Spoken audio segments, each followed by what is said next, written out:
যে দর্শকবৃন্দ এখানে দেখতে পাচ্ছেন লেয়ার মুরগি আমাদের সম্মানিত খামারি যিনি আছেন নরসিংদীতে খাঁচাতে মুরগিগুলো দিচ্ছে এই স্টাইপ খাঁচায়। এখানে পুলেটগুলো উনি নিয়ে আসছেন, আমরা ওনার শেডের মধ্যে চলে যাচ্ছি।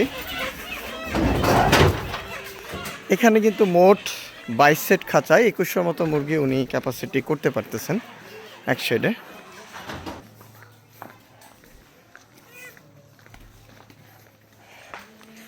এখানে আমাদের লাস্ট মুহূর্তের কিছু কাজ চলমান, আর এই পাশে কিন্তু মুরগিগুলো প্রবেশ করানো হচ্ছে ধাপে ধাপে। দেখতে পাবেন এখানে ফুল লাইনগুলো, মোট 2টা লাইনে খাঁচাগুলো বসানো হয়েছে।